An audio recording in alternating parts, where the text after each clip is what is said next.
குழந்தை இல்லாதவங்க இது கண்டிப்பாக வாங்கலாம். இது ஒன்று வாங்கினா 150 ரூபா ஆகும். ஏன் சொன்னால் நான் வந்து பிஸ்னஸ் பண்ண வரல, நல்லா தெரிஞ்சுக்கோங்க. இது என்னோட பணம் நிறைய நான் கொட்டி இருக்கிறது இல்லை. இல்லையா, ஒளிவு மரம் எண்ணெய் இஸ்ரேல் நாட்டிலேருந்து நான் அது பாட்டில் எவ்வளோ உங்களுக்கு ஐயாக்கு தெரியும், அது எவ்வளோ காஸ்ட்லி சொல்லி அது வாங்கி வந்து மூலிகை வாங்கி வந்து நான் தயார் பண்ணி நான் எடுத்து வந்துக்கிறேன்.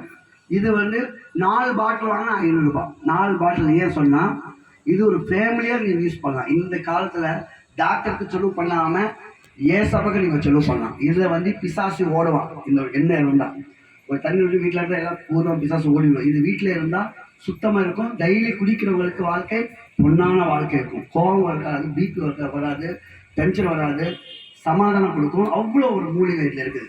இதெல்லாம் தெரிஞ்ச மூலிகை தான். என் யூடியூப்பில் பார்த்தா இது என்னென்ன மூலிகை இது நான் போட்டிருக்கோம்னு தெரிஞ்சிடும். எல்லாம் நீங்கள் சாப்பிட்ட மூலிகை தான். நெல்லிக்காய், பெரிய நெல்லிக்காய், சம்பருத்தி, ஜாஜிக்காய், மாட்டிக்காய், சுக்கு, புறங்காயம், அது போல் 68 மூலிகை போட்டிருப்பேன். எத்தனை மூலிகம்?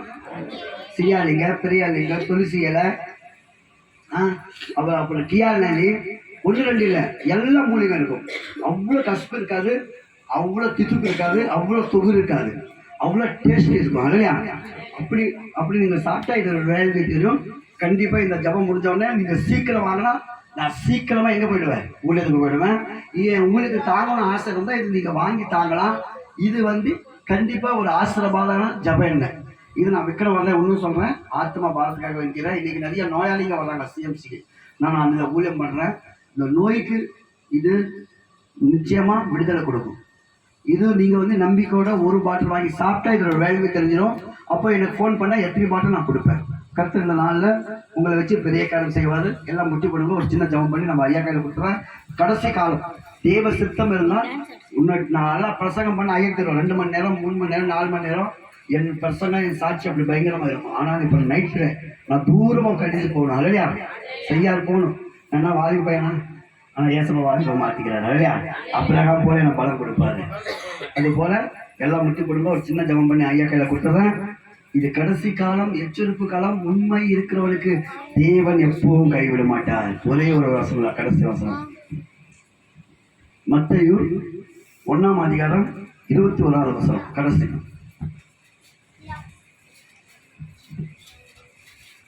எல்லாம் தெரிஞ்ச வசனம் தானே.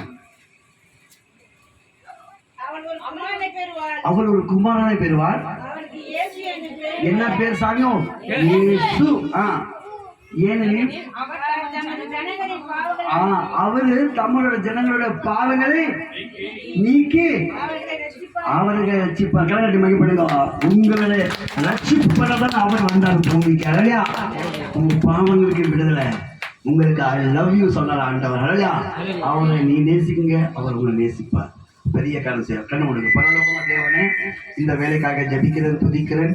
அப்பா, அவங்க சித்தம் இருந்தால் இன்னொரு நாள் இங்கே கூப்பிட்டு வந்து நல்லா தேவனோட வார்த்தைகள் கொடுக்குற கிருபைத்தாலும், நல்லா சாட்சி கொடுக்குற கிருபைத்தாலும் நம்ம ஐயா வச்சு இன்னும் நிறைய காரியத்தை செய்ய வேண்டும். இன்னும் ஐயா மூலமா நிறைய இடத்துல போயிட்டு இன்னும் நிறைய மகிமையோட காரியத்தில் என்னை வச்சு செய். உன் நாமத்தை நான் உயிருக்குனாலெல்லாம் இப்படியே துதிச்சு ஜபிக்கிறேன். இதை நம்பி வந்தவன் யாரும் வெக்கப்பட்டு போகாது. நீ சொன்ன வார்த்தைப்படி வானம் பூமி விழுந்தாலும் என் வார்த்தை விழுந்து போகாது. வானம் என் சிம்பாசனம், பூமி என் பாதப்படி. எனக்கு ஒரு ஆலயம் கட்ட முடியாது. நீரோ என் ஆலயம். உன் இதய வாசனை நான் வாசம் பண்ண வாக்குத்த தேவன் எங்களை ஆசிரியப்படும். இயேசு கிறிஸ்துவின் நல்ல பிதாவே, ஆமென். எல்லாரும் உட்காரலாமா? எத்தனை பேருக்கு மிகவும்